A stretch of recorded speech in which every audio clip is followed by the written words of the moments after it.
All right, looks like we're live. I've got one guy out here at the field practicing frisbee. Real gentle wind, 1 or 2 miles an hour. So we should be good to go. I'm going to try and launch this way a little bit. Let me spin it around if I don't drop it.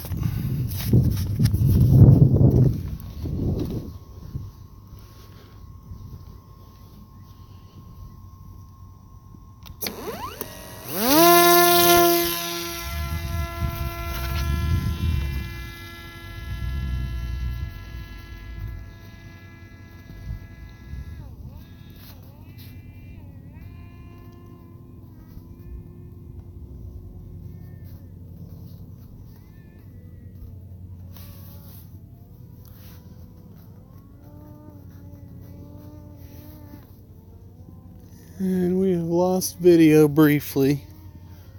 Hopefully it'll come back. I'm going to put it into a loiter until it does.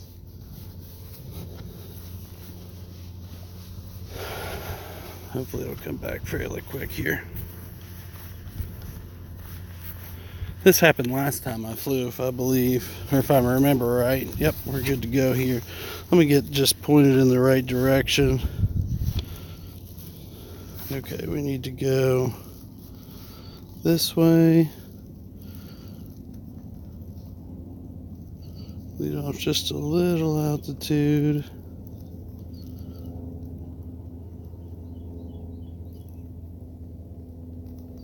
Perfect.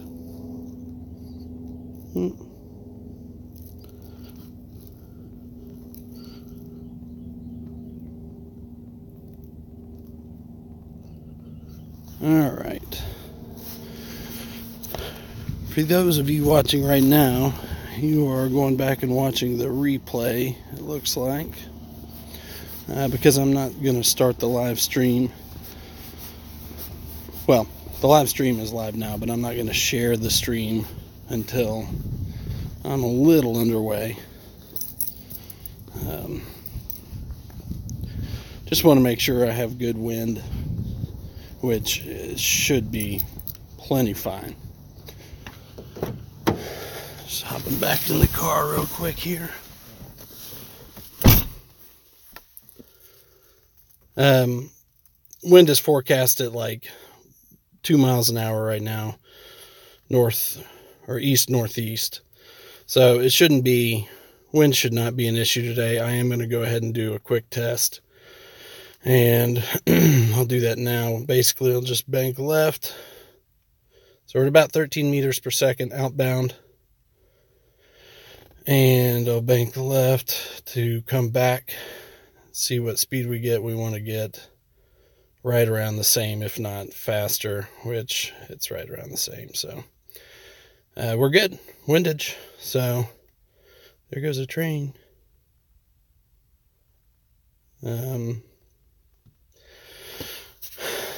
Got a little bit of a tailwind going out, it looks like, but the headwind coming back is so minimal. I think at this point,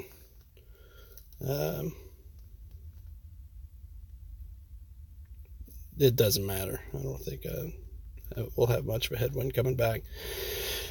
If I do have a headwind coming back, I've got a landing spot about 2.5 miles, well, about 2 miles south of where I'm at right now. In this direction. So on the way back, it'll be about 2.5 miles short of where I took off from, which will save me a little bit of battery. If I'm in just real trouble coming back, I'm just going to have to find somewhere to ditch, basically. So been flying about 3.5 minutes so far.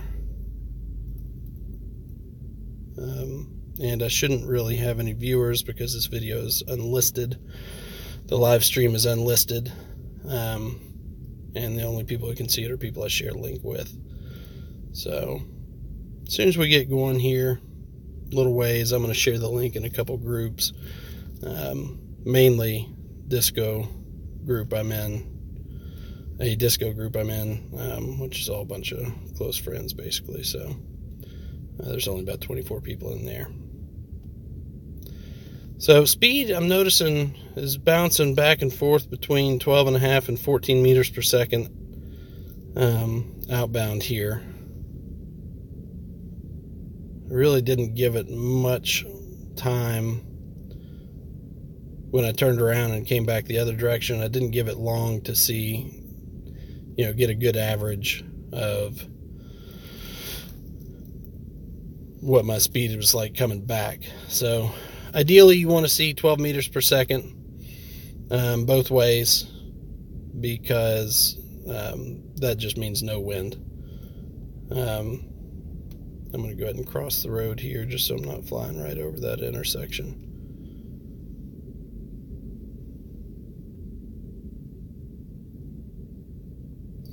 Once we get past this shopping center is when I'm going to share the link. And then if you're watching this now, that means I've shared the link with you after the flight.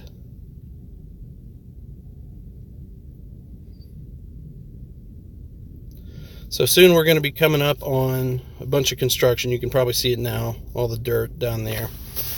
I'm going to roll my window down a little bit as it's a little toasty in here actually. It says 47 degrees outside,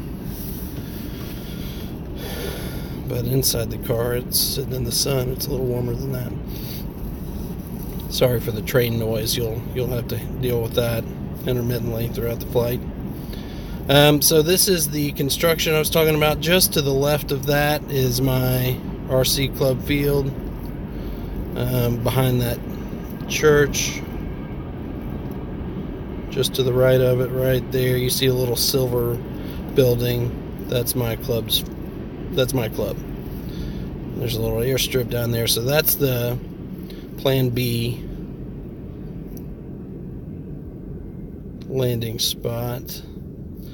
And for right now, we're just gonna cruise out.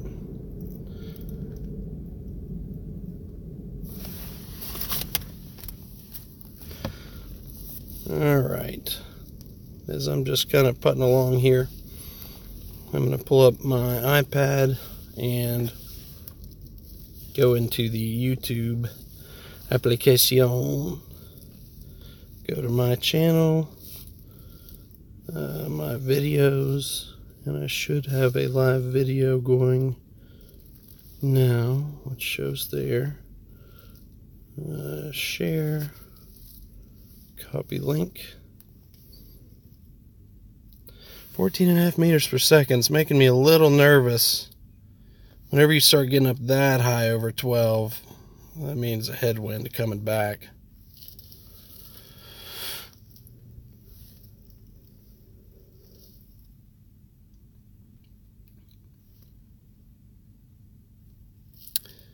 But we are going to stick it out.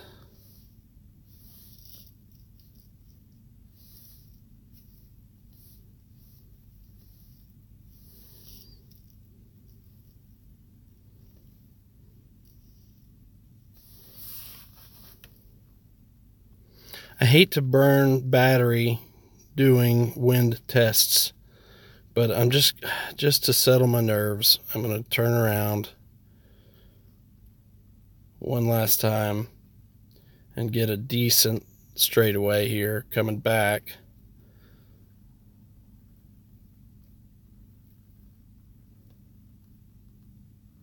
To get a good average speed, which I'm right around 12.5. I think that's going to be fine. If I was down in like 8, 9, 10, even 11 meters per second, I would be hesitant to continue with this flight, because that means for 20 miles coming back, I'm going to be heading into a little, into a headwind, which is no good for battery life. Excuse me.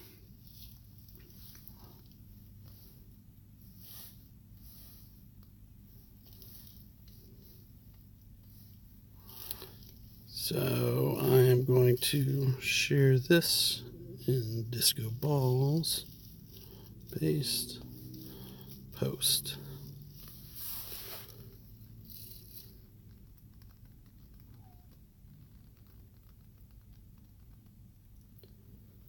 So in the event I share this link in the future, it may be with people who don't fully understand how this system works.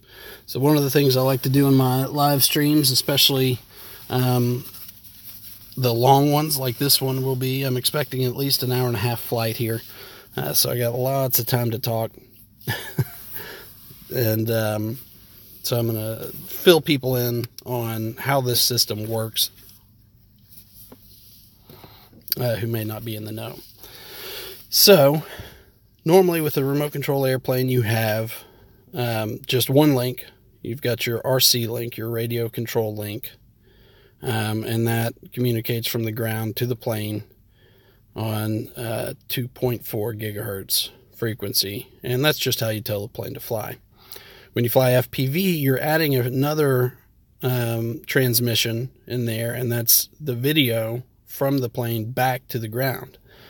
So typically you've got 2.4 control gigahertz going to the plane telling it what to do. Then you've got 5.8 coming back from the plane to the ground to the camera so you can see what the plane's doing. You can see what I'm seeing now.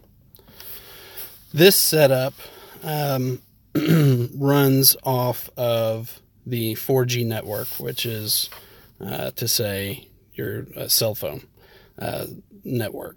I've got a modem on board the plane. It has a SIM card in it. I've got a data plan with Verizon. And that is how it communicates both control and video back to me here on the ground. That's what gives us the ability to have HD video. Yeah, you do, Mike. It is Mike, right? Yeah. So like I said, I posted this in a group I'm in that there's a bunch of Disco owners, which is the name of this plane. The plane doesn't come capable of doing this. You have to do a mod to it, which is fairly simple to do. I didn't do it. A buddy of mine did it for me. But basically that's what enables it to communicate via 4G. So normally the range and the frequencies I was talking about in the beginning are going to be park flyers. You don't get this kind of distance and range with those frequencies.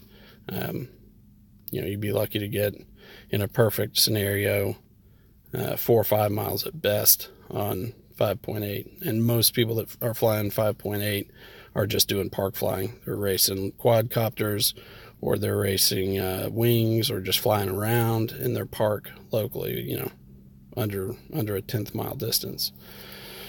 With this 4G setup, the only limitations are the 4G network. So I've got to have a 4G connection the entire flight out. And I've also got to have, the other limitation is battery. I've got to have a decent battery life. Right now I've been flying for just about 13 minutes, just under. I think I took off at 30 seconds into the video's start. So I've got a little difference there, but you can take it for 13-minute flight right now, and I'm at 92% battery. You can see on the bottom right-hand corner of the screen. 92% battery on board the plane, 89% on my radio. Not at all concerned about the radio's battery life during this flight. The plane battery is the one we want to monitor. 92% is just about right. For where we're at right now. We're coming up on 9,000 meters, or 9 kilometers, which is somewhere around 5 miles out. And we've got 15 more to go. So for meters, we're looking, the magic number is 32,200 meters will put me just over 20 miles out. And at that point, I'll turn around and start heading back. You may notice, and especially coming up over Nicholasville here as I come through Nicholasville, signal drop, and that happens. So basically what happens is it catches a bad cell service spot for whatever causes those, and I'll either lose video or connection. The video usually is the first to go, and then connection shortly after. If that happens, the plane knows it, and it will enter into a loiter mode, which is basically it will just hold a circle pattern for 45 seconds, which is a number I've set in the settings of the plane. You can go all the way up to a minute. So what that means is the plane will hold a circle loiter for 45 seconds, giving my cell phone enough time to regain connection to the plane so I can get control and then video back, hopefully. If it doesn't come back inside the 45 seconds, the plane exits the loiter and returns to home and will fly itself back home. That's if everything goes according to plan. Let's say I lose connection, the plane enters a loiter mode, and inside that 45 seconds, while it's in loiter, it regains connection. It will let go of that circle pattern and start flying straight in whatever direction it was pointed when I regained connection. So the bad part about that is if I regain connection and it lets go and the plane is facing, say, an antenna or a building or some other high structure, it's going to fly right into it unless I take control and fly it out of the way real quick. The bad part of that is you normally regain connection anywhere up to 5 or 10 seconds before you regain video. Usually it's 1 or 2 seconds, but sometimes I've seen it take that long. So the plane is now flying straight in a direction you don't know, and you don't have video for, like I said, up to 10 seconds or so. So that is the main reason I never fly below any obstacles. I'm usually always over top of any antenna or water tower or anything like that, just in case I were to lose connection close to that obstruction, and enter a loiter and then exit the loiter pointing at that obstruction. So as you can see right now, I'm getting a little bit of video breakup. That's perfectly normal, and it's actually expected over this part of Nicholasville. For some reason, it usually happens right around here. You'll just notice some latency, some digitalization on the screen, and it usually doesn't break up enough to lose connection completely.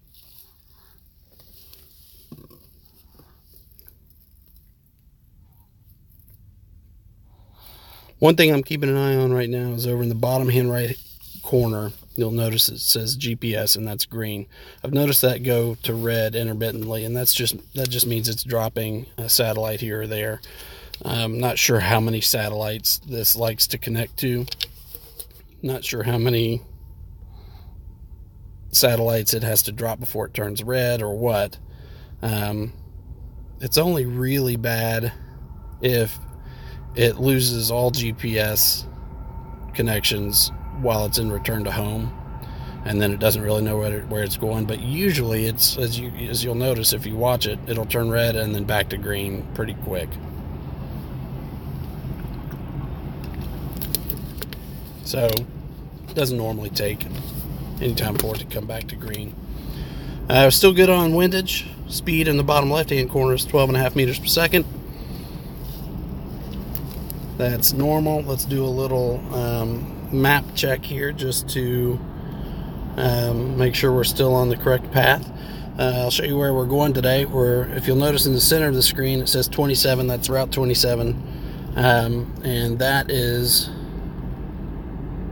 we're going to follow that road all the way down to somewhere around Danville Junction City area. Where we came from is the home icon located in the center of the screen. So as you can tell, we're approaching about a third of the way there, and that should check out back on our distance. It's the lower center of the screen, just to the left of the word landing. You'll see 13,000 meters from home.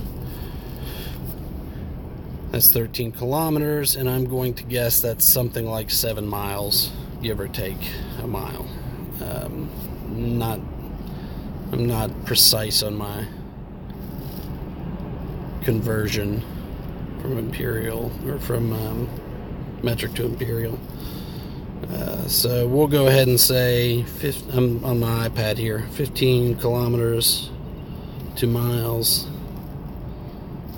is 9.3.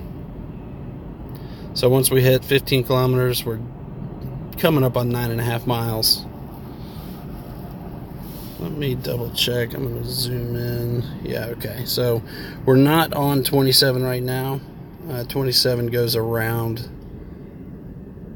I don't know if that's technically, which one is 27? The bypass, which you see the road coming into Nicholasville here, and then it immediately turns right or left on our screen and bypasses Nicholasville and comes back around here. I think that stays 27 the whole way, and what we just flew over was something else. But anyway, we're about to come back up on 27. You can see on the right-hand side of your screen, looks like the highway. I'm going to go ahead and align the plane to where we intercept that road or just to the left of it. We're going to ride the left-hand side all the way out. Keeping 80 meters altitude. Now that is 80 meters from home, where we took off. So I am 80 meters above, the plane is 80 meters above where I'm located currently. The ground underneath me is always changing underneath the plane.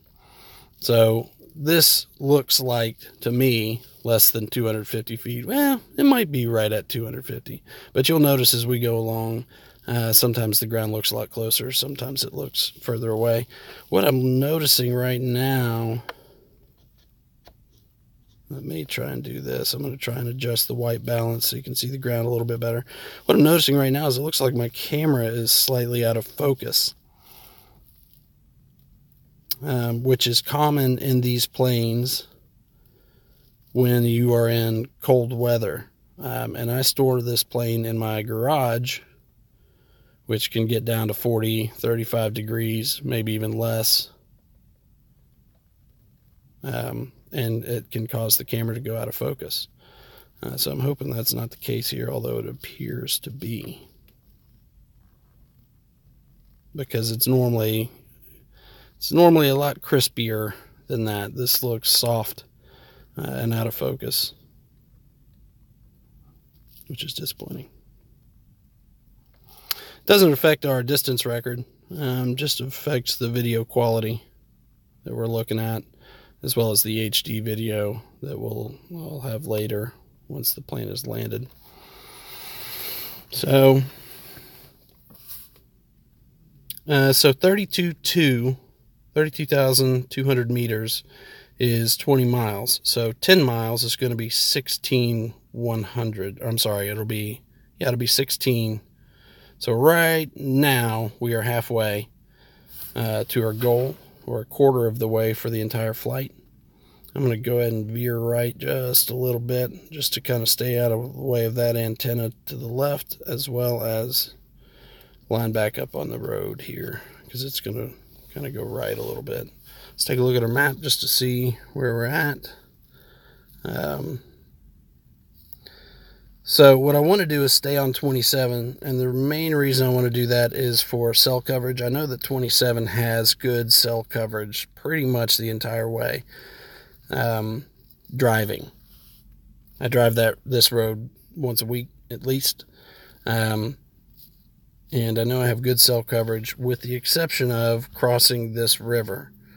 And the main reason I believe I have bad cell coverage crossing this river is because you can't see it here, but the road dips down drastically in there, and it's got basically mountains on either side of it. So you're kind of in this channel going through these mountains right there in that section on the screen. So driving it, bad cell coverage because you're down in that channel. Flying over it, it's a little different. I think I have better reception, at least with the plane. I haven't experienced any drops or anything over that area. So we're at 85% on the controller, 82% on the plane. I would like to, at the very most, be, when I reach my turnaround point at 20 miles, I would like to see 65% battery on the plane. That gives me, if I turn around and come back and have a little bit of headwind, that gives me a little cushion there for the return flight.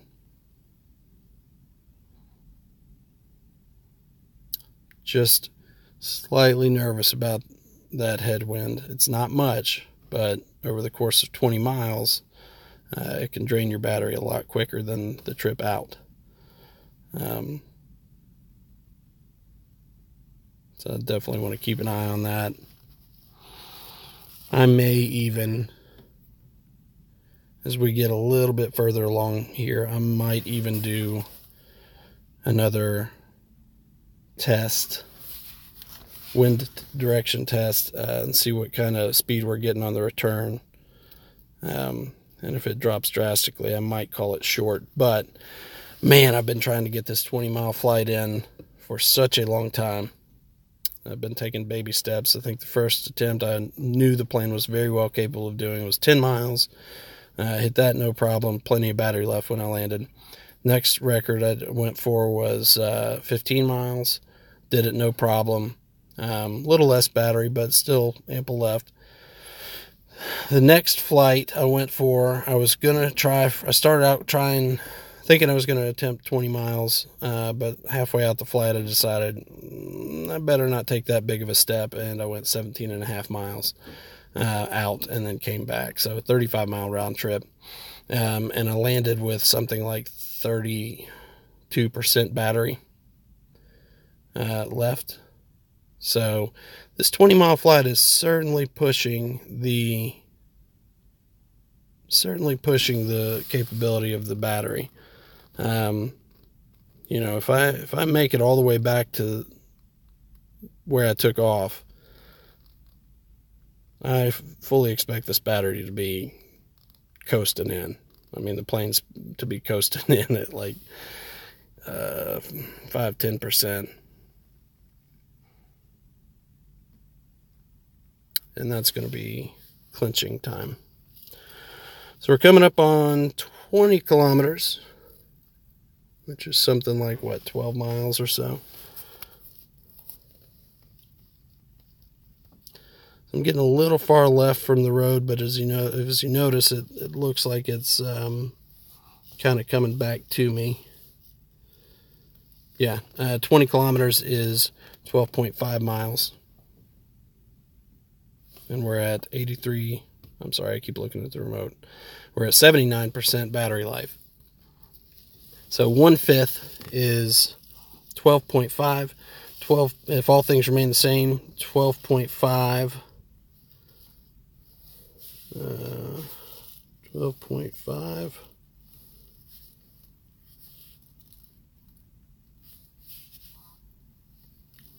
times 5 is, well, that's not right. Let's do, what is that calculation?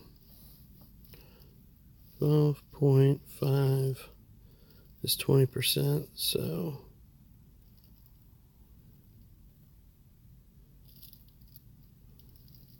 no, that's not right either. What am I trying to do?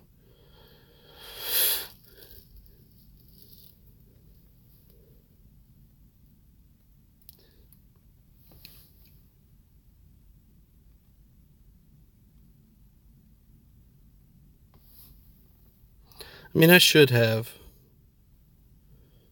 It's really kind of pointless to do these calculations anyway, because when I come back, the wind is going to be different.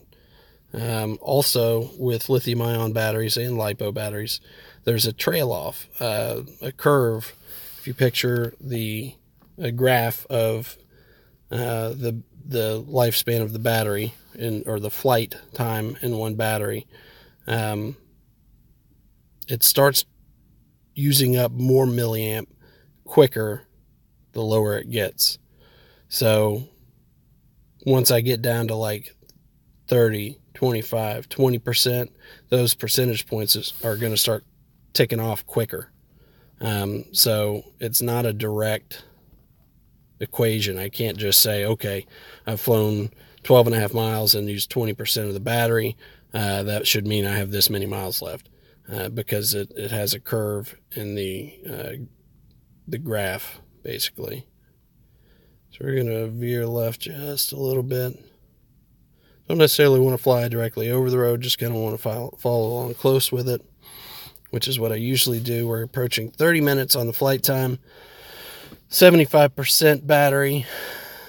The last time when I flew 17.5 miles, or 35 mile total, it was an hour and 18 minutes or an hour and 19 minutes. So to add on 5 more miles to that, it's gonna tack on another 12 or 13 minutes on the flight. So I should be at just over an hour and 30 minutes on the flight. Now, the other thing, see, there's GPS turned red, back to green. That's usually about how quick it goes. It doesn't normally go any longer than that. The other thing to think about, I was just about to say, see, look at this, 15 meters per second. I'm really worried. I think now might be a good time to test that. The wind speed. I think I have a crosswind, or a bit of a crosswind. I'm nervous. I'm going to do a test. I hate using battery for this, because it does spool up and use the more throttle to do these banks and turns. So I don't like depleting battery for the test. 12.5, 13 maybe, 10, see I'm dropping down a little bit. It's definitely going to be more coming back, but I don't think it's significant enough to cause the battery to drain much quicker. It will drain a little quicker, but it's not going to be by much.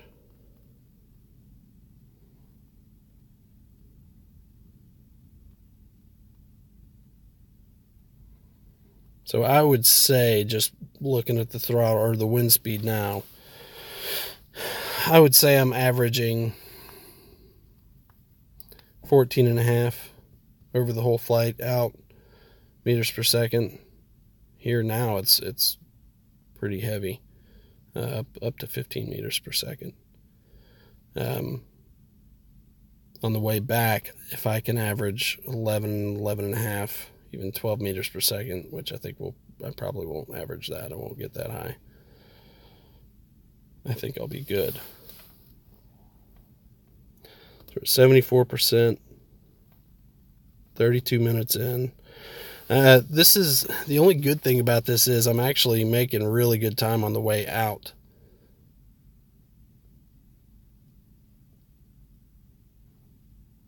So 32 minutes in, and I've used less than 30% of the battery.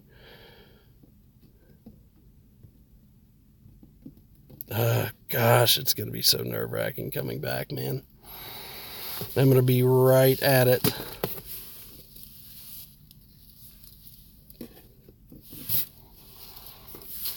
I'm going to be right at close to 0%. I've seen videos of people flying these in and landing them at 0%.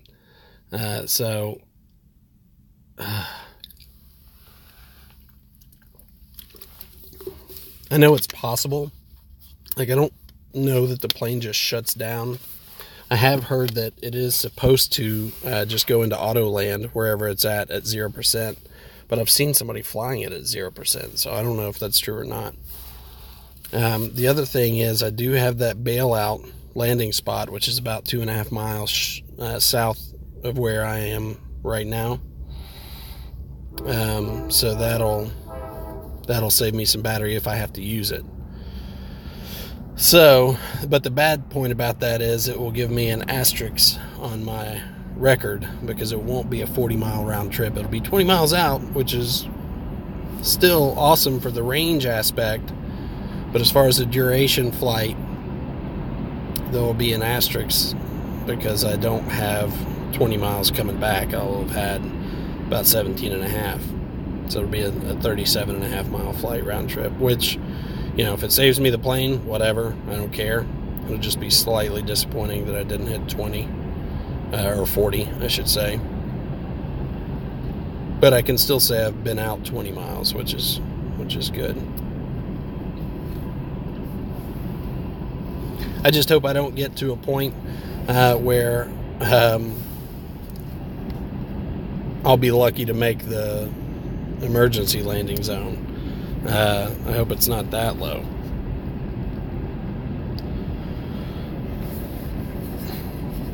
So in the interest of battery conservation, I'm just going to hold this path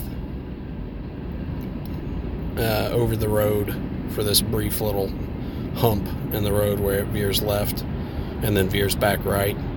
Normally I don't fly over roads, but just so I'm not using any unnecessary throttle, I'm just going to let it continue straight here.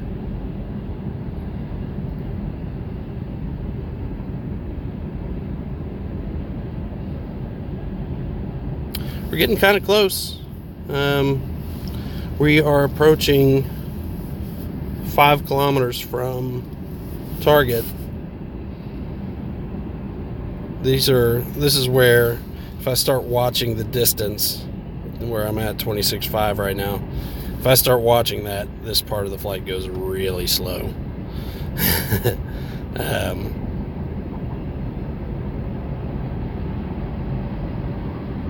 So this part of the flight is always a little unnerving. The other thing is I'm constantly fighting in my head. Do I turn around now? Do I just call it now? Because we're at 36 minutes into the flight, which puts us at an hour and 12 minute total flight.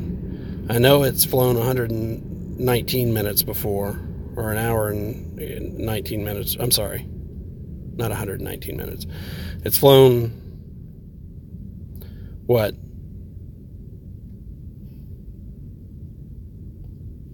I'm sorry, I'm distracted a little bit. I've got a guy over here next to me. I'm sitting here talking like a weird person, sitting in my car with the windows down.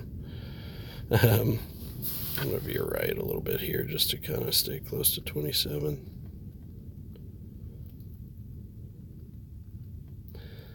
So if we fly 40 minutes out, I've gotten some pretty bad breakup here before too.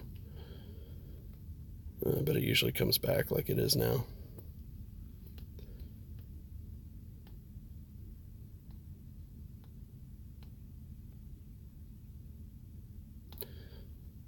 Flying 40 minutes out means 40 minutes back at least, which actually it's going to be a little bit slower of a flight because of the headwind. Puts me at the longest I've flown time-wise.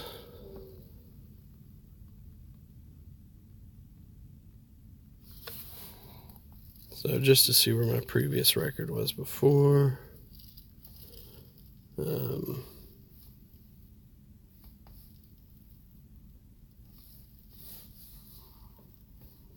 17.5 is 28.16. So I'm actually almost at my previous record right now. I'm getting a pretty good amount of breakup.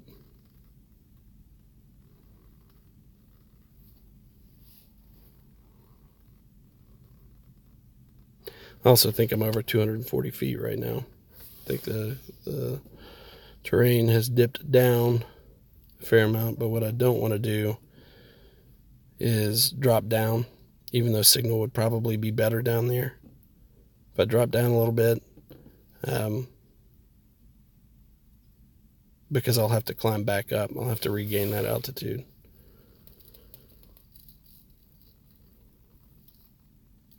I think I'm at the point now, I'm past my previous record. I'm getting fairly close to 20 miles. I think I'm just to the point now where I'm going to ride it out and just hope for the best on the return, which may be really stupid. The other thing to think about is, am I going to run out of 27? What I don't want to end up doing is, because I know the 27 veers hard left soon. And in order to stay with the best reception, I want to stay close to 27. But what I don't want to do is all this winding, adding unnecessary flight time. which in order, man, I'm so close. 2.5 kilometers more. I'm just going to let it go, man. Send it.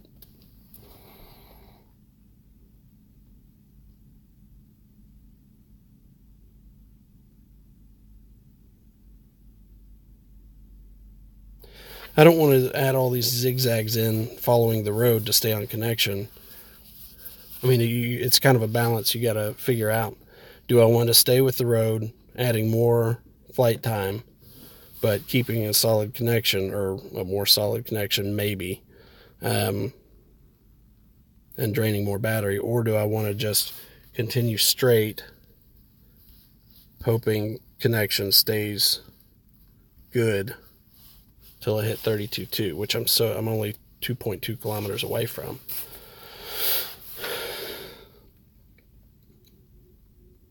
I think I have a mile left of roadway here to just continue straight. And then what I'll do is I'll turn it around, and then the decision is, do I fly manually the whole way back? See, I'm much lower to the ground now. I think I'm right around 200 feet maybe.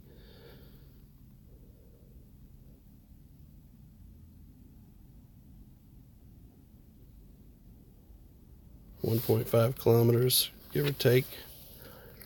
We got to get to 32.2.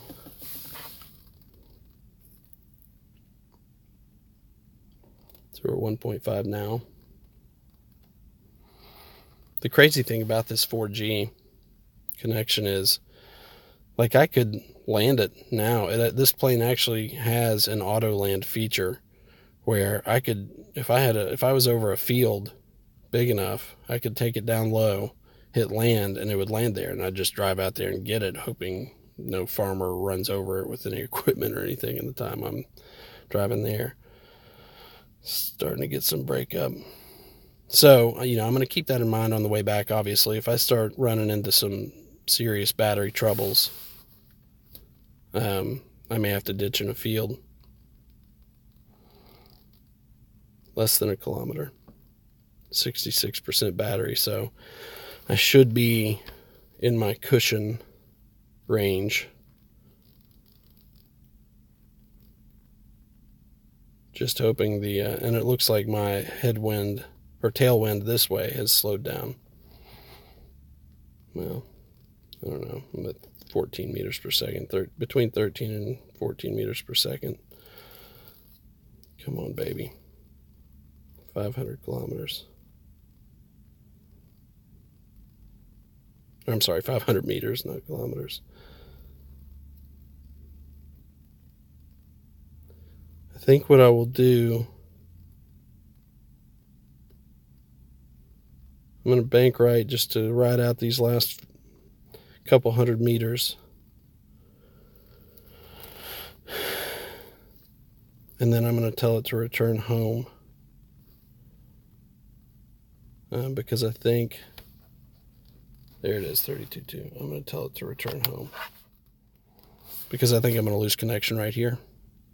So it looks like I am. And we're just going to hope the plane got that signal to return home. If it didn't, it'll enter a loiter and hold a loiter here, chewing through battery,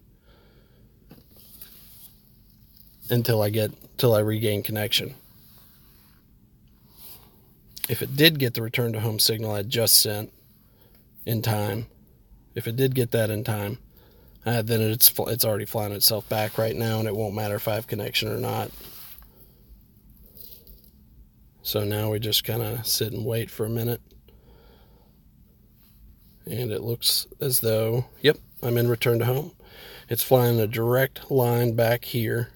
Somehow regained a couple percentage points maybe. I thought I was down like 61 or so.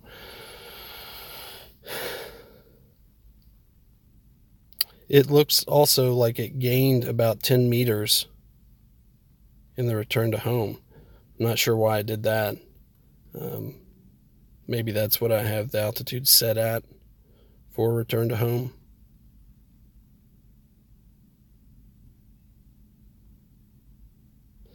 So it should be right around 43.5 minutes on the way out.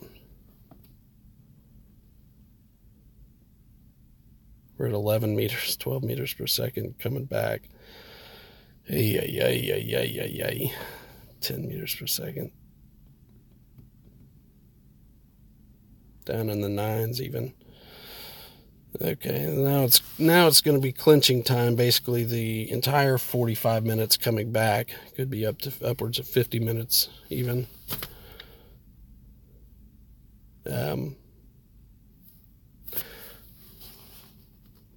This is where I'm talking about. Like right now, it's return to home, and it's coming straight back home regardless of the road.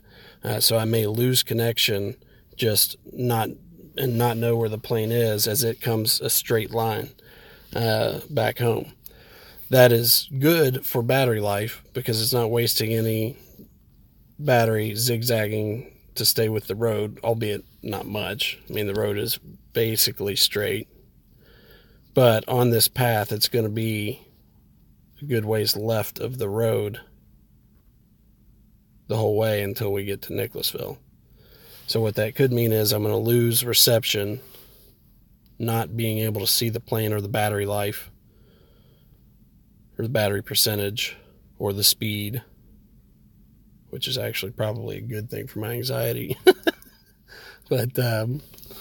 But it's making the best use of the battery it has in flying a straight line. And so you're just trusting the return to home system at that point. The alternative being I take manual control of the plane, stick with the road, which is a proven reception. I could come all the way back here this way and still have good reception. I've never done it.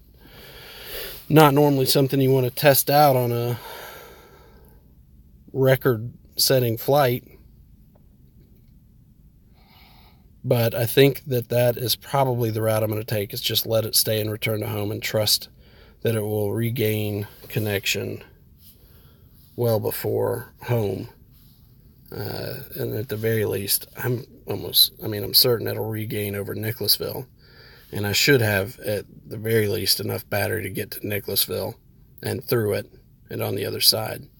I'll zoom in on my alternate landing zone so you can see, where am I?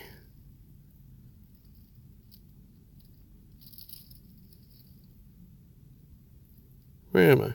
Oh, I know. Right there. In the center of the screen, you see the cutout grass with the white building. Right there, that's our landing strip. It's our club. On down, or on up, 2.5 miles north is where I'm sitting. So if I land there, that'll save me just under 2.5 miles flight time.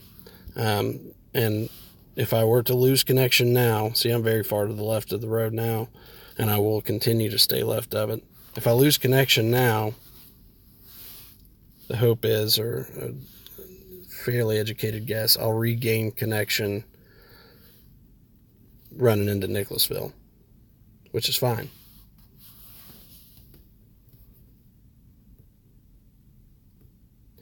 It just sucks not seeing it through that entire flight. I'm starting to get a little break up here.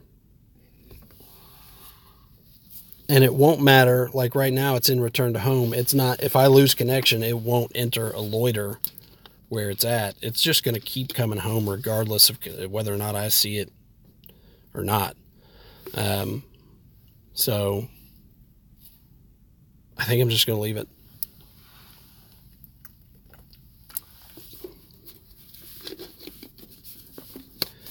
We're still at 60%, and we are coming up on, we're about 3.5 kilometers into our return flight of 32.2. So we're over 10% of the flight back. We've only used 4% of the battery. But, like I was saying,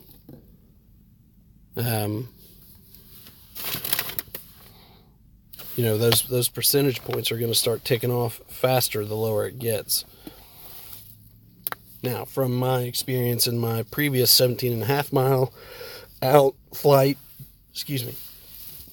it's not that much. Like it's not something you're going to be able to sit there and watch tick, tick, tick. At least not above 30%. I landed last time at the 17.5-mile flight at like 31% battery. So I don't know what the percentage points will look like below 31%. It could start ticking really fast, once I get under 30 or 20. It could start going really fast, but I guess we'll find out. So this is interesting. This is good data to know now. I'm well to the left of the road, although on the map it doesn't look like that far. And I still have good reception. Let's see what the ground looks like down here.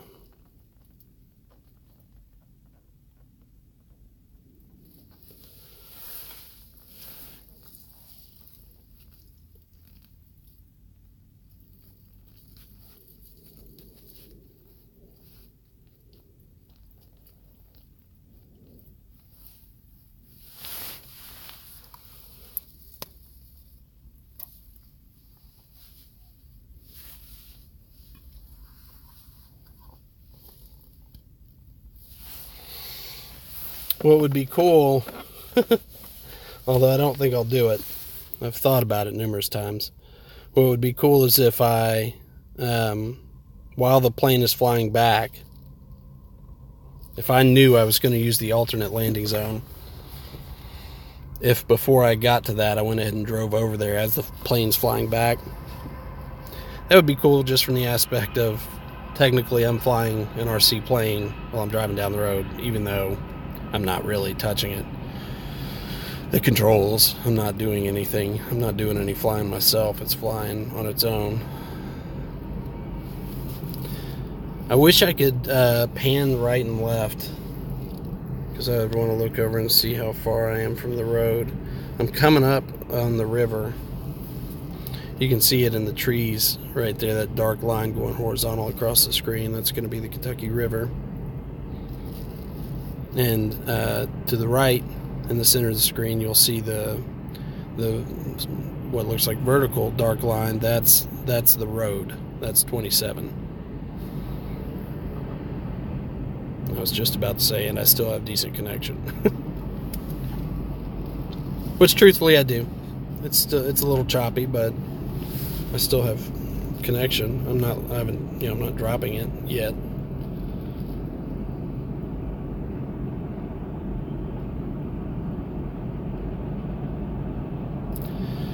Now, when we are at 50% battery life on the plane, if it were a flat graph, so to speak, meaning every percentage point is an equal amount of power, I would feel very comfortable right now, because we're well into the return trip and have a significant amount of battery over 50%. So we've got a significant amount less of flight time, and we have more than 50% of the battery remaining. So I should be good.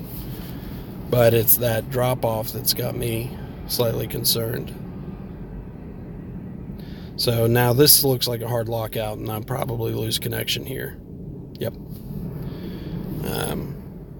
And at that point, let's see if we can see it. I likely won't regain connection until, I may regain it any time. That won't give me that graph back. That might. Probably won't regain connection. It looks like I'm regaining. So I was expecting to not regain connection until I kind of get closer to the road. And it appears like from here on, I'm going to continue to get closer, because I'm continuing in a straight line and the road is bending or slanted left toward me. So let's take a look at the river as we go over.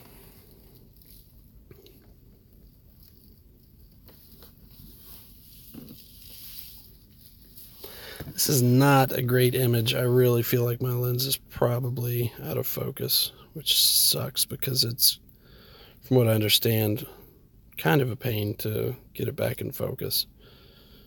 I know Michael has had that issue, and he's had to get in there and adjust it, so I may be calling him soon to see what that involves.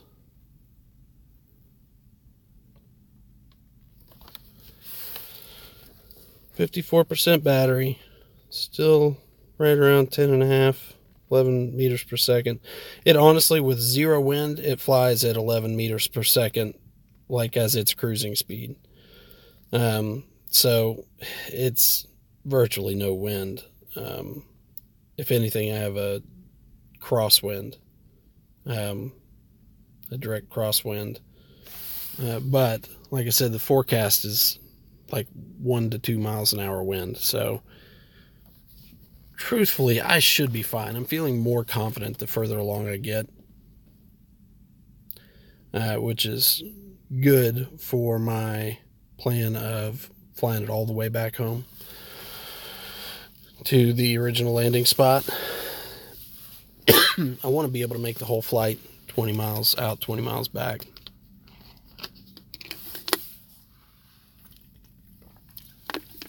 And if I come to the point where I have to make a decision on landing at the alternate landing zone or home landing zone, once I come to that decision point, I still have another alternate in between where I am sitting currently and where the alternate landing zone is.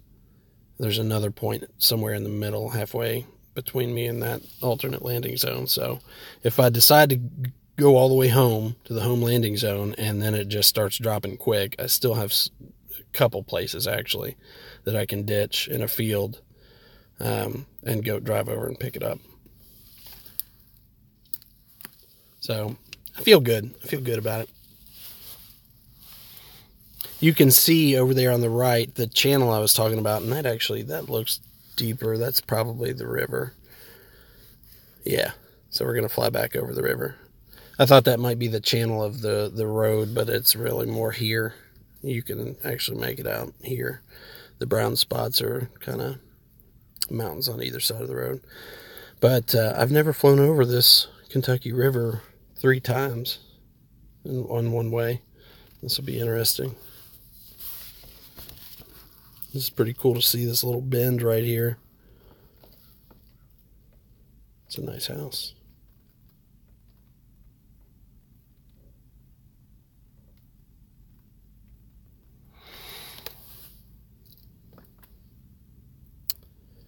So we are coming up on 10 kilometers into the return flight, and I'm still over 50% battery. Just the more distance I make up before hitting 50%, the better I feel.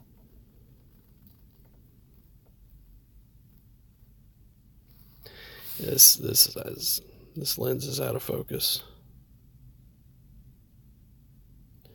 Either that or it's just kind of poor reception. But I honestly think it's out of focus lens because I noticed it immediately when this flight began. When I wasn't having any kind of poor reception. So one thing I've definitely got to keep an eye out for is antenna.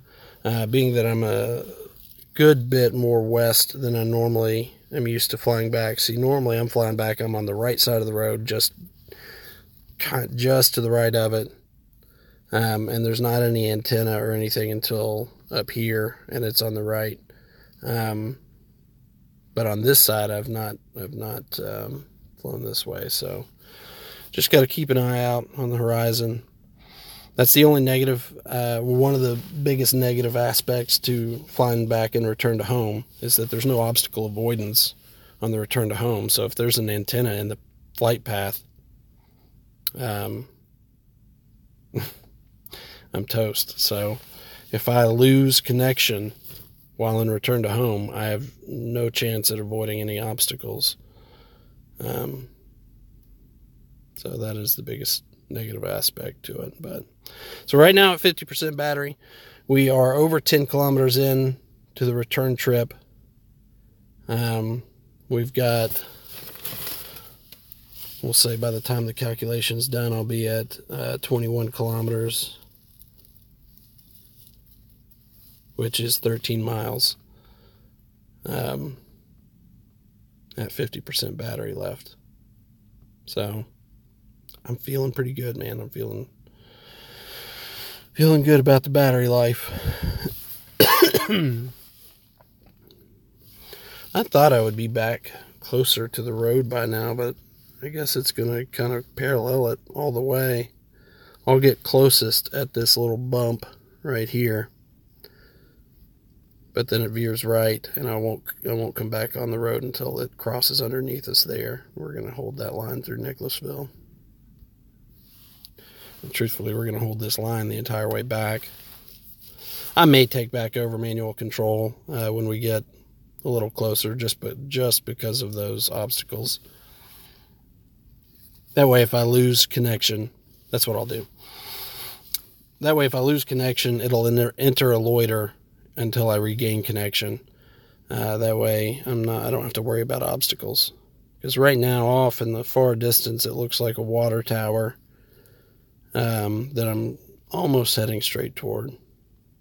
It's a little to the left, right on the horizon. You can see a clear spot in what looks like trees, but that's actually I believe that to be a water tower, which technically I think we should fly over, even if we were in direct line with it. I think I'm high enough to be over it, because I'll be something like 280 feet up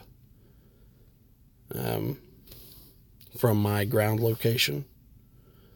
Now, that could be different wherever the location of that water tower is, but I think we should be good even if I fly directly to it.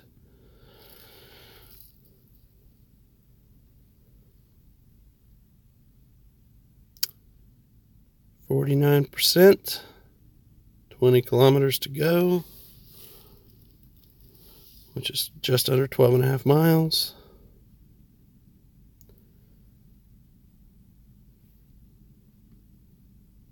This is probably, I don't know.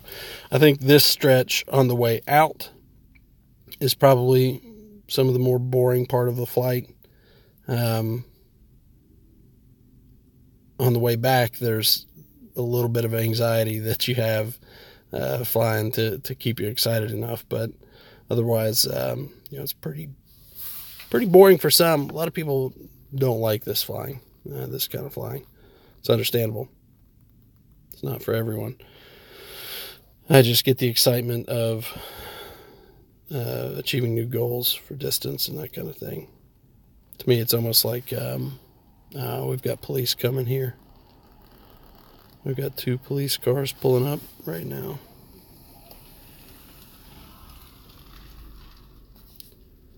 So I don't know what they're going to talk to me about, or if they're going to talk to me.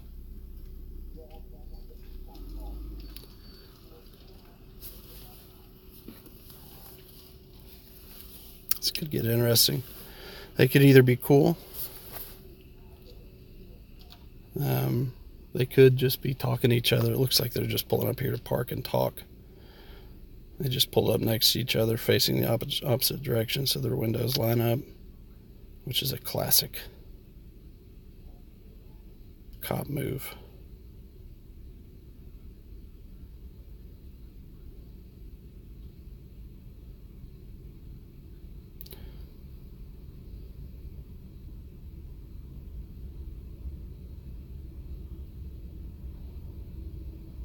It's funny, my heart's racing now more than anywhere in the flight.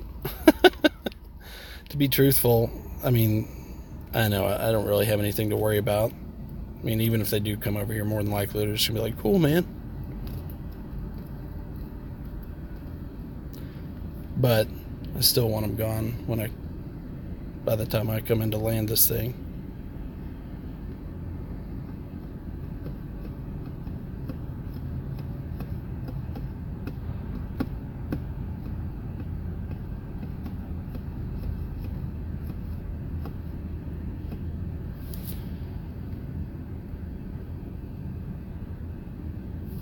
Let's check in on the map. We're coming up on Nicholasville.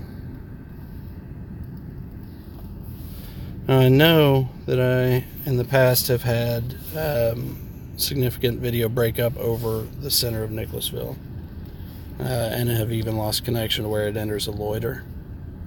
So that makes me kind of want to keep it in return to home. Also, our new company, in case they come up and start talking, I don't want to be thinking about what I'm doing here. So I'm tempted just to let it continue to fly. The only big obstacle is there's an antenna. I believe it could be right here at the bend, but I think it's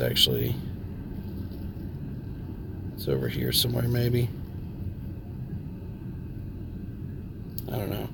I was trying to see if I could spot it there. I just want to make sure I'm not in line with that, and I'll have to be in manual flight for that.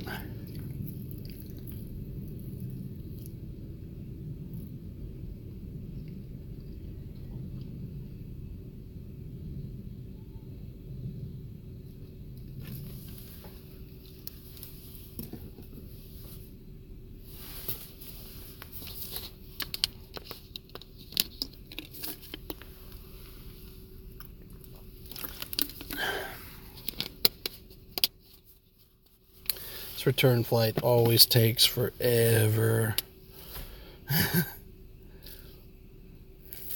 You just want it to hurry up and be back. I'm getting close.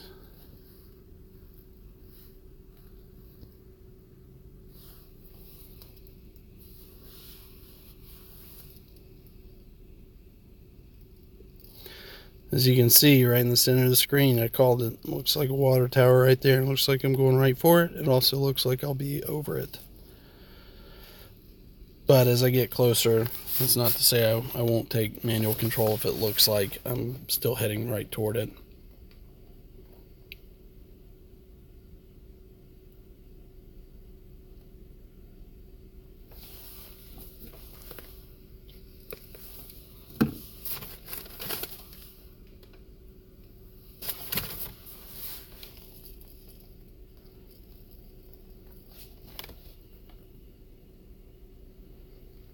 I have a solid connection.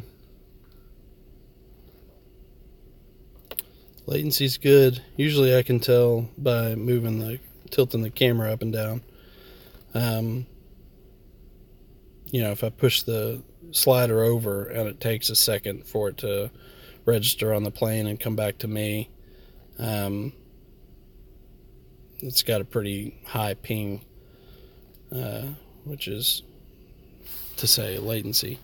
But it's pretty immediate when I pan down now and back up now. You can tell there's a slight hesitation there, but it's not drastic by any means. So 45% battery, man, it's just sipping those milliamps.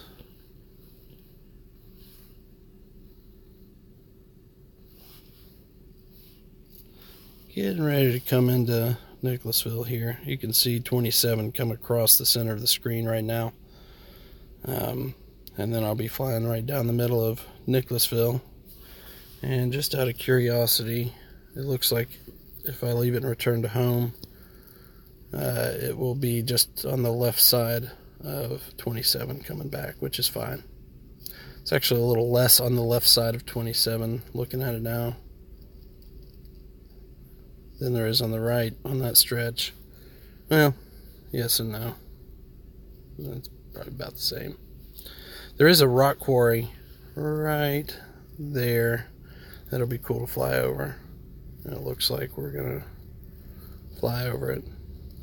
So I'm just gonna leave it. I'll leave it and return to home. Let it continue to do its thing. One thing I wish it didn't do is climb up to 90 meters. Not that that's that big of a difference from 80. Only a little over 30 feet, but it was just wasted battery. I will say and Michael can attest to this, not that he's going to see this specific part of the flight or video. When you climb, and I've noticed, I've done it too, when you climb and the battery is this low, or it's been being used this long, when you climb, then you can see it tick away. It's like it takes away chunks at a time, like 3-4%. Even just a little climb, if I were to climb up 50 meters, it can drop it as much as 10%, 10-15%. It just chunks it, man. But when you're flying just a constant, and the motor's not doing anything up and down or anything, it's just flying a constant RPM, it just continues to sip, just a little 1% every couple of minutes, which is awesome, especially for our needs. You know, I'm starting to think I'll be over 30% when I pass the alternate landing zone. I think I would have to be,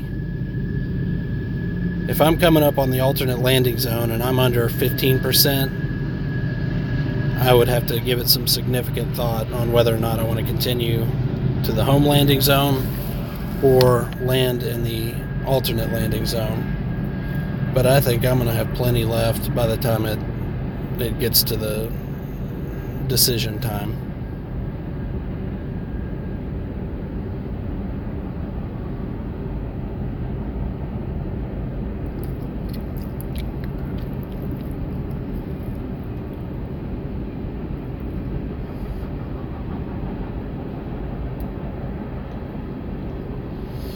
So off to the left is that water tower we've been watching come in this whole way, and I'm pretty sure I'm going to split that gap. It doesn't look like it's going to be an obstacle for us. You can see a little bit of video breakup, which was expected over this part of Nicholasville, but I think I'm going to be well to the right of that tower. And again, even if I were to fly directly toward it, I'm fairly certain I would clear it. So while the plane right now has video, if I were to lose video, it will continue to fly home. And while I wouldn't be able to see the video right now, it will record it. It's recording on board the plane. So I'm going to point the camera down in the off chance that I actually start flying toward that water tower, which I can tell you won't happen now. But that way, if I were to fly over it, and once I recover the aircraft, either here or out there or wherever, I'll be able to watch that flight footage and see how it did. But you can tell right now, I would fly over it. Might be a little close, but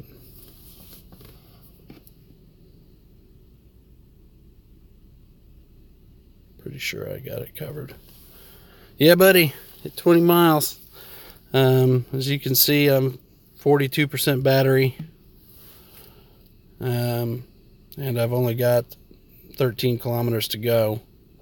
So, a little under 7 miles left. So I'm feeling pretty good, man. Wind speed coming back. I've got a lower airspeed on the return flight than I did on the flight out.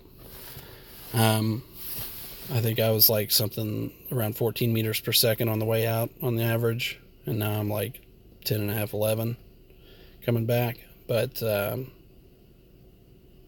22 miles doable then. I'll tell you when I land and when I recharge the battery. Well, the true tell is always how many milliamps you put back into the battery to see what percentage of battery you actually used. And also another tell is the volts per cell. I did not bring my volt checker. And sometimes I have one in my car where I'd be able to tell you what the voltage per cell is right when I land, but I'll definitely check that when I get home and see. But yeah, we made it all the way down here. Let's see if I can see. That's 27 there. We made it to this bend, essentially, right here in the middle of the screen, just past Bryant'sville from here, which is 20 miles. So, yep. I won't be excited about it until I land. But if you're just tuning in, Michael, and you're still there, I'm sitting here in the public parking lot, and 2 police officers just pulled up, and they're like, I don't know, 10 meters away from me, parked side by side talking. So it was a little nerve-wracking at first, but like I said in the video earlier, that I probably don't have anything to worry about. They're probably just, if they did come over and talk to me, they'd probably be like, that's cool.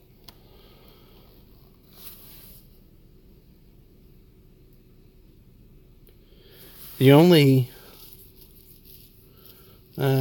rule about this, like, I'm under 400 feet, which is the suggested altitude cap.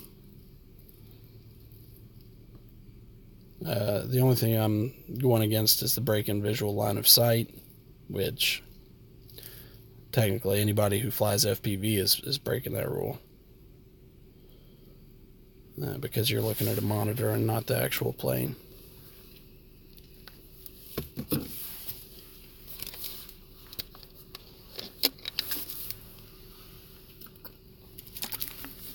I don't think I'm going to go for any more distance records with this battery. This is a 3S 7000 milliamp battery. Man, I'm still way to the left. I'm kind of skipping over all that stuff. Looks like I'll just follow that railroad track all the way back, and we'll likely see a train along the way. But so I'm flying with a 7,000 milliamp pack right now. I do have, which I just got in the mail from Matt Stolze, a 10,500 milliamp battery that other people have flown in this plane. My main concern would be weight and center of gravity, because there's not really a spot inside the plane to move it forward or backward depending on weight. So essentially I'm adding the weight of the bigger battery but keeping it in the same location. So that's going to throw CG off compared to what it proves to fly at now. There have been other people that have flown a 10,500 milliamp battery in this plane. So I know it's doable.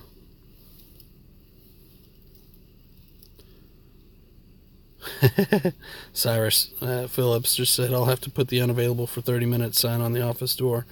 If you're watching now, buddy, you've missed most of it. I'm going to post that link here so you can at least tune in and see the tail of it. Share, copy.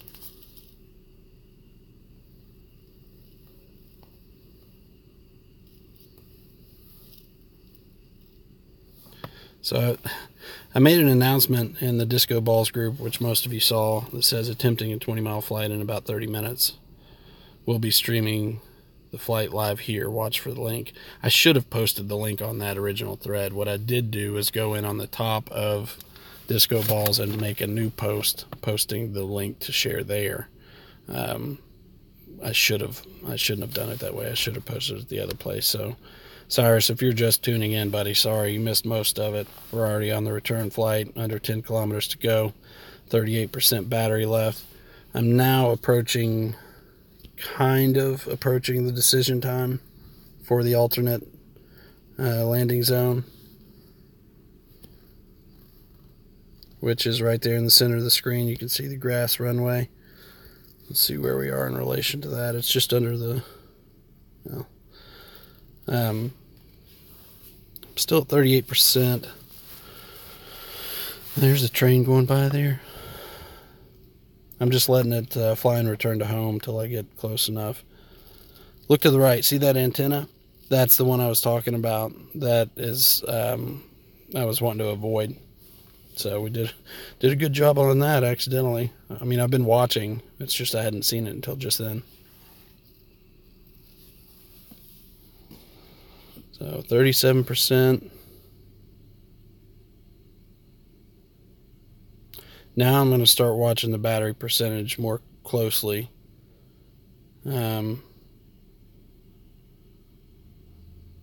Because it could start ticking away quicker now.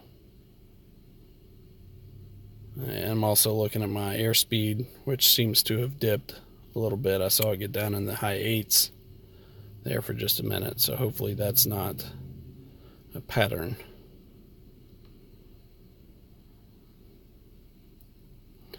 It looks like these police officers are going to be here for the show when I return to land.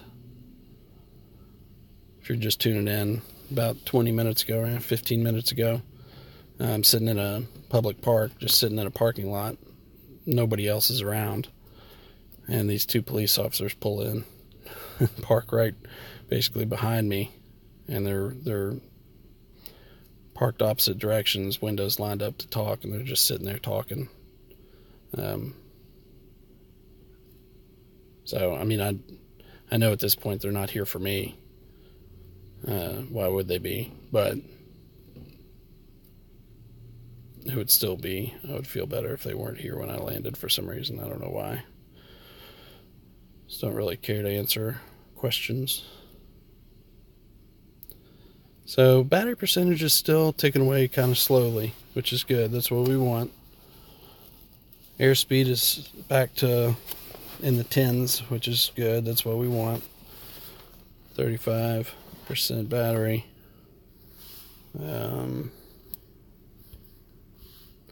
And something like 4 miles left, or just under. So again, I could cut that short by 2.5 miles, which means I would only have about 1.5 miles more to go. But I'm just going to ride it out. I'm at 35% battery, which should be ample to get back to the original, the home landing zone.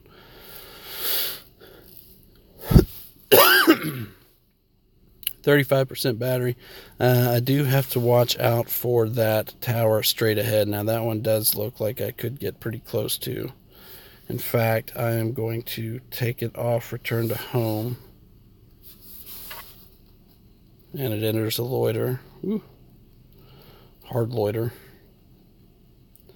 And I'm going to come back over this way a good ways. We're just going to point away from that tower. I want to kind of keep it in the peripheral, just so I know when I'm by it. Because I do want to continue in that flight path that I was in.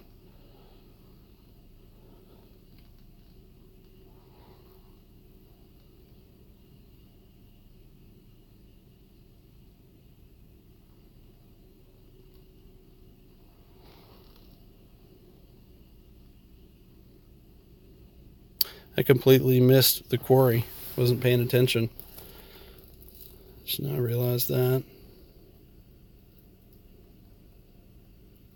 Kind of sucks.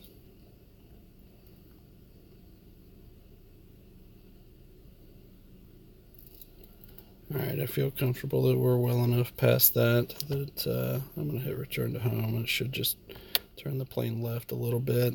Not even. Hardly any. And the next time I take manual control should be when the plane is overhead.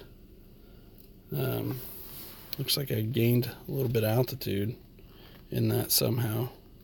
I almost wonder if when you hit return to home, it automatically gains some altitude. So I'm down to 33% battery. A little quicker than I might have been had I not entered return to home. Luckily, it was only about 7 or 8 meters altitude, but yeah, I almost wonder if it automatically gains a little bit of altitude when you hit return to home. I don't know why it would do that. I can see if it went up to, like, if it dropped, let's say if I was at 60 and it jumped up to 90 meters, and then I tried it again when I was at 70 and it went up to 90 meters, that means it's going to its preset altitude of 90 meters. But I was at 90 meters and it jumped up to 98. So I don't know. I'm not really sure why that is the way it is, but so once I get past these buildings, pretty much any field I could land at and feel comfortable enough. Again, I don't need to. I'm at 32% battery, which I think I landed before at 31%. So I'm in tested battery range currently, at least for another percent or two. So unless it just starts dropping off drastically in the next few minutes, I'm just going to continue on to the home landing zone.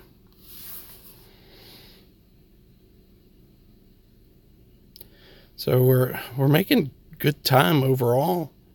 I added 5 miles from my previous record of 35-mile round trip flight. We added 5 miles to make it 40-mile round trip, and my last flight was, I think, 89 minutes or so. And I'm going to land, or at least be back home, close to that. So that, I told you, that flight out, we were making good time. That made up almost made up the difference of 5 miles. But again, we'll see how long it takes to get back this last stretch. We're at about a mile and a half, in between a mile and a half and 2 miles.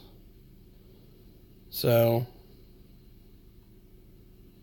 I'll be over my previous time for sure, but just not by as much as I would have thought. I thought I would be up around 100 minutes.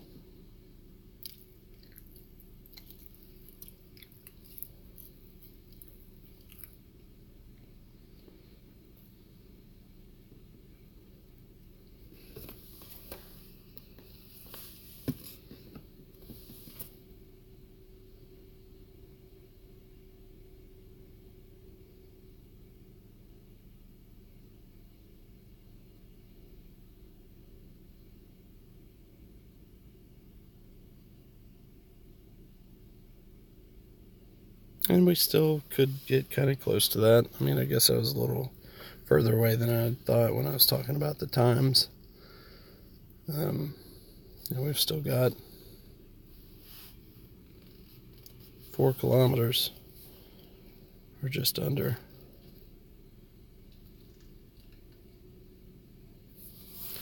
And well, it sounds like our police buddies are leaving us.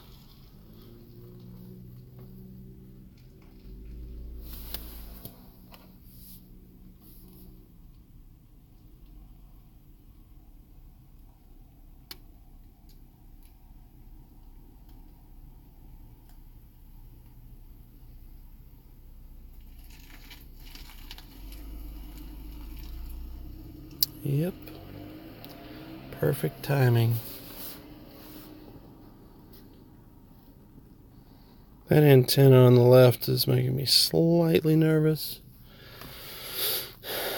Not a whole lot, but I think I'm going to take manual control from here. Oh, damn it. It's weird it puts it into a loiter when you leave return to home. I guess that makes sense.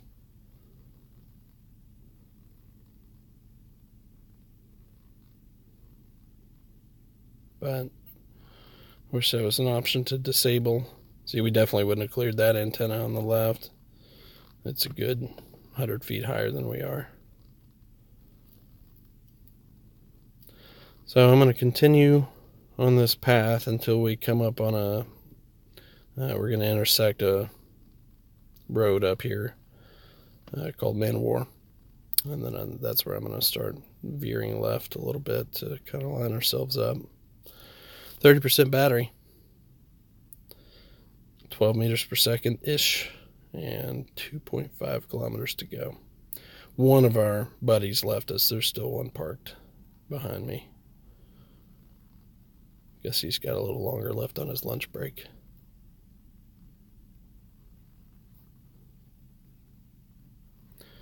Approaching 1.5 hour flight time. That's pretty freaking awesome.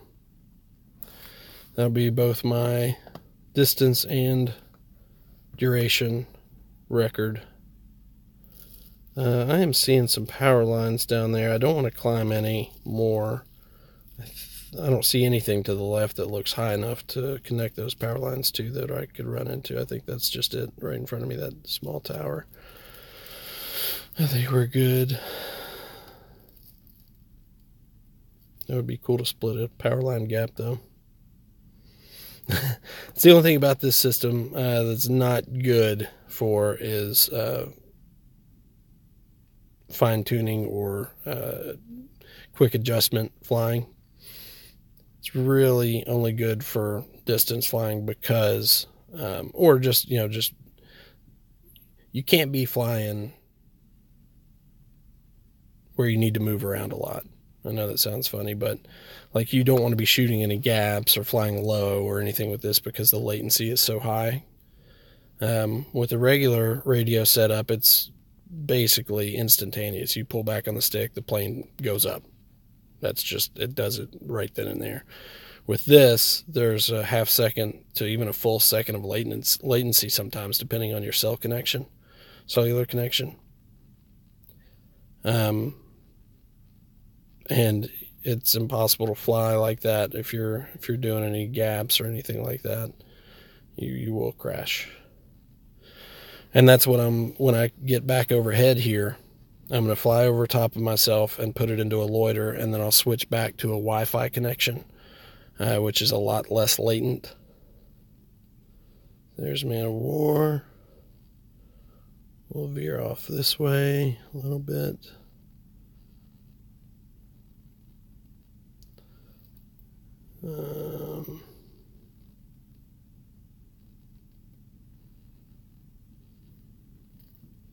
Those tennis courts right underneath the center of the screen, we're just on the other side of those, just past them. So once I get past those, I'll put it into a loiter, get out of the car. I might even line it back up a little closer to myself and then switch it to Wi-Fi connection and then bring it in for a landing from there. I can probably start losing a little bit of altitude.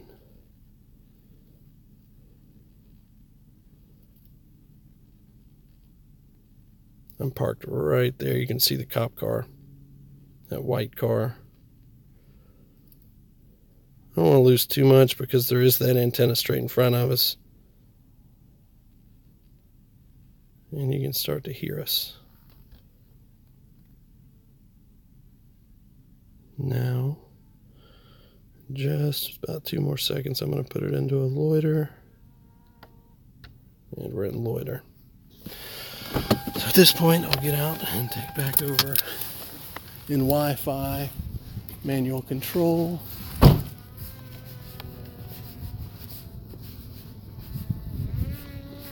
Alright, I'm back in manual control. Put it back into a loiter over here. Switch it to Wi-Fi. And here's the only thing right now. The plane is in loiter until it regains connection. As soon as it regains connection, if you'll remember, it lets go of the loiter, which it did just now.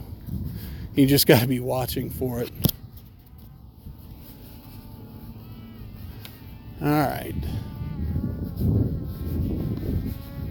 So I'm in manual control and Wi-Fi. I'm going to lose some altitude going out.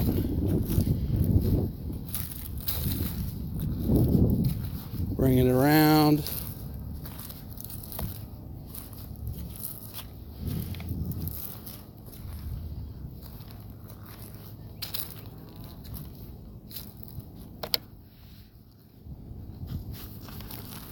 Whew.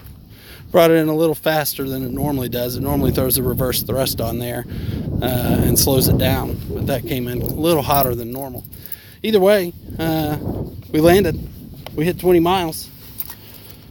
We did it. Thanks for watching my record flight. That was awesome. See you guys.